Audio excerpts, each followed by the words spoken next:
you heard of Young's Bible? Yeah? He also... No, sorry, Young's Concordance. Okay, you've heard of Strong's Concordance, yeah.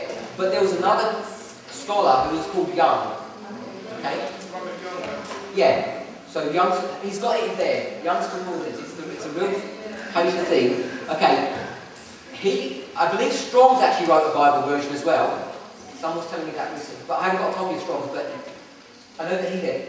Young also wrote a Bible version, and it's a very literal translation, and there are other people who have done the same thing.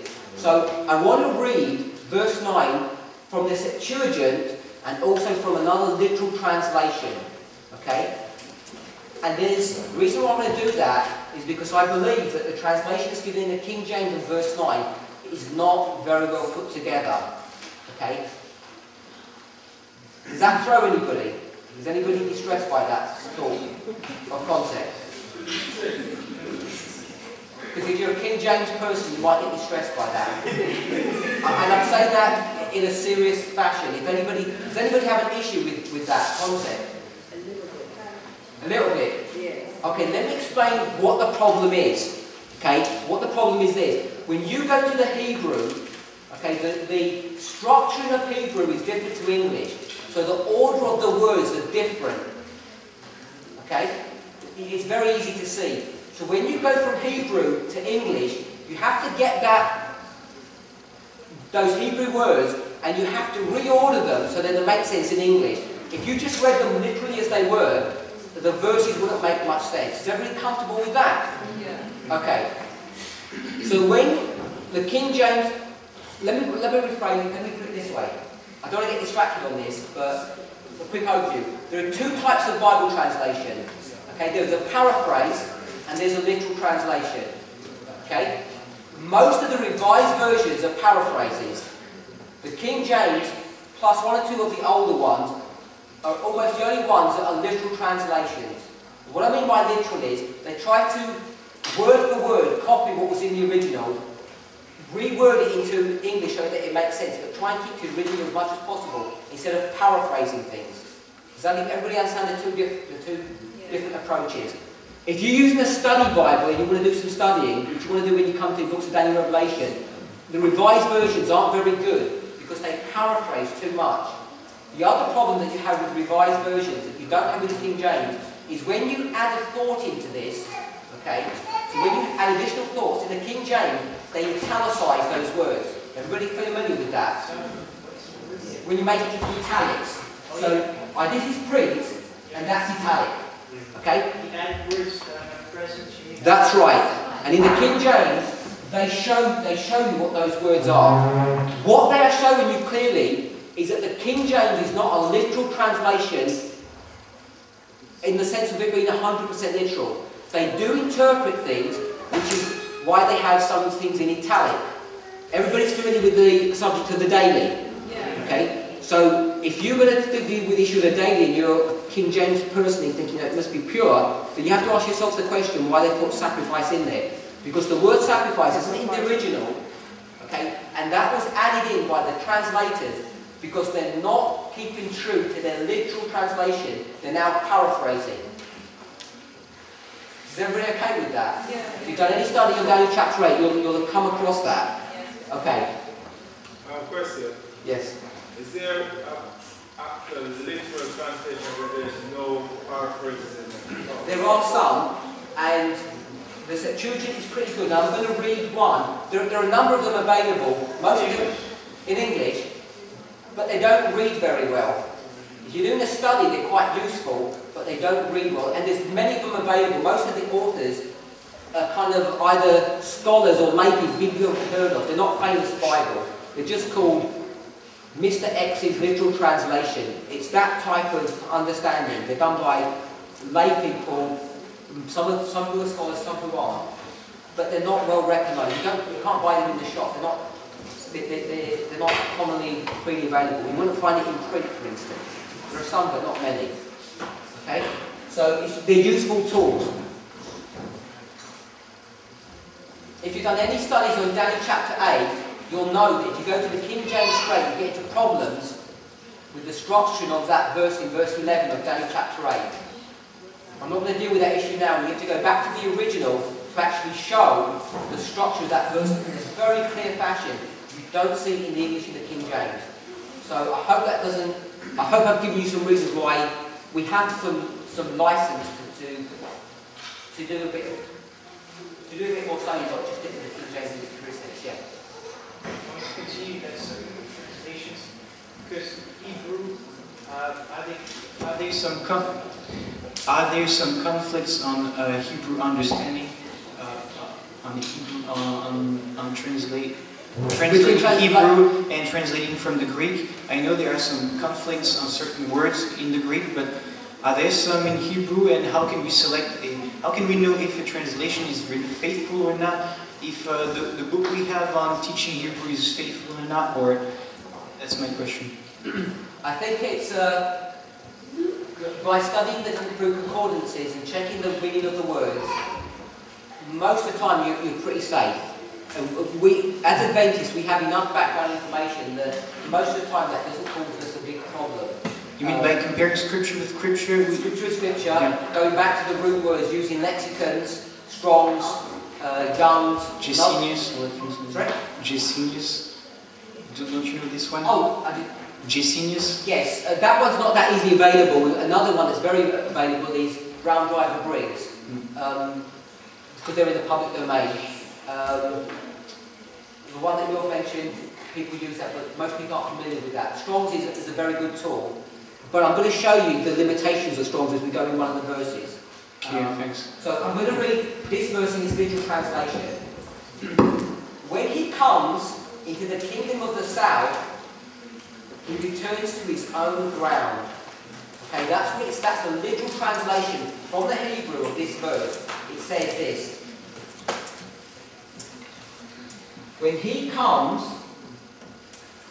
to the king of the south, he returns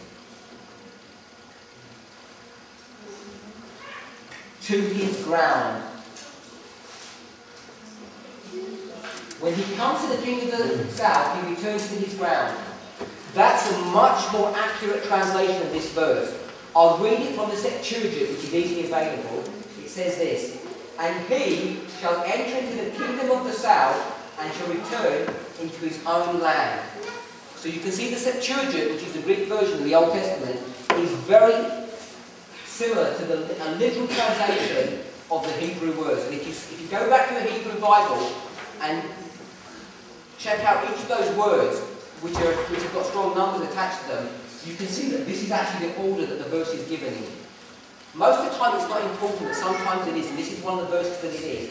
So when you structure the verse this way, you see that the word he here is the king of the north, because the king of the north comes to the king of the south, and it says he returns to the king of the north's own ground or own land.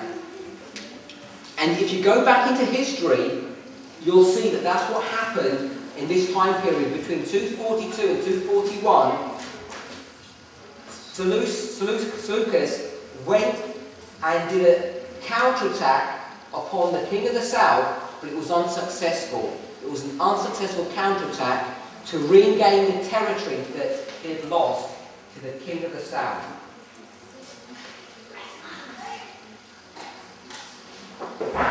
So I hope that's, beside the verse itself, describing this counterattack, that it's added perhaps another arrow to your armoury when you're doing studies, is that there are some other tools that are available to you besides Strong's and Young's.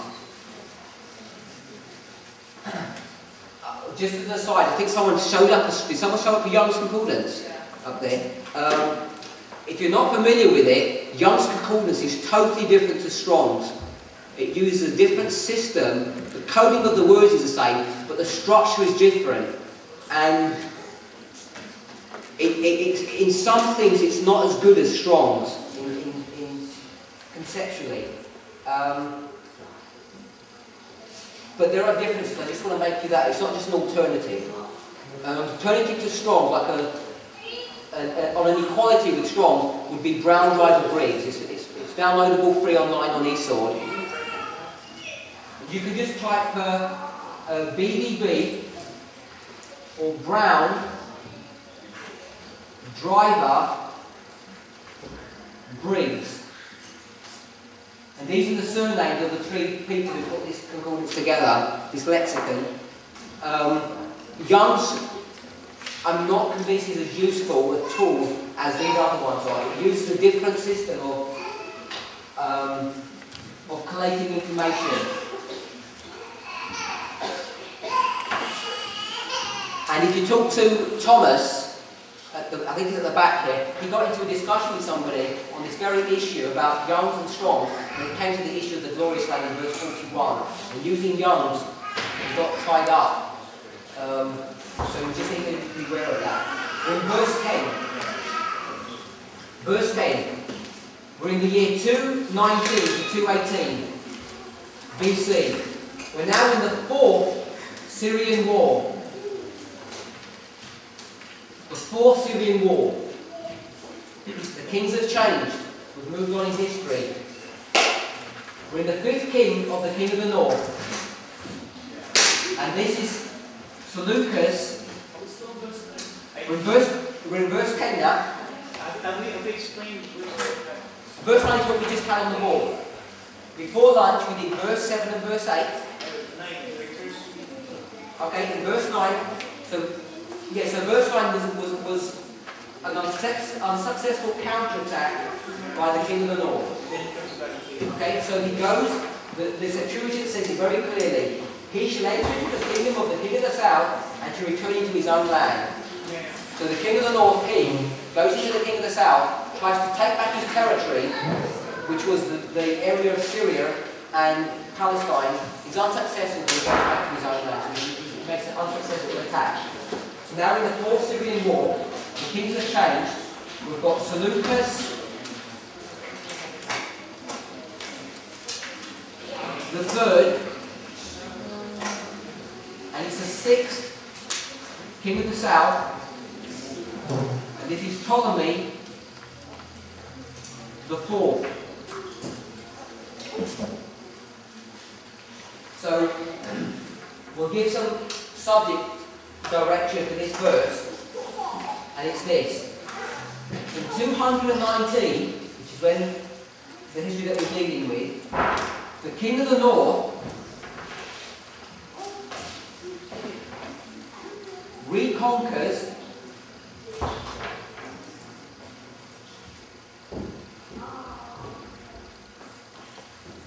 Syria from the king of the south. So all the territory that the king of the south had taken in verses 7 and 8 is now recaptured. So we saw in verses 7 and 8 that the king of the south captured the territory, which they're all struggling over, this middle ground area. And now in the 4th Syrian War, the king of the north recaptures that territory back. This is the wording in the verse. Verse 10. But his sons shall be stirred up, and shall assemble a multitude of great forces, and one shall certainly come, and overflow and pass through, then shall he return and be stirred up, even to his fortress. So it says, the first part, but his sons shall be stirred up. Now, to understand who the his is, in this verse here, where would you find the information for who the his is? You go back to the verse before it, which is verse 9, isn't it? When verse 10, so you go back to verse 9. If you read it in the King James, who would be the king then? It would be the king of the south. So when it says, but his sons, you'd be set off track, and you'd be looking in history for some sons of the king of the south who did whatever this activity was. Okay? But if you go to the Septuagint and the literal translation, who was the he in verse 9? It was the king of the north. Because it said, he shall enter into the kingdom of the king of the south. So the he, the subject matter of verse 9, is the king of the north. In verse 9. Does everybody see that? So it's really important to study these verses carefully, or you begin to get off track. So in verse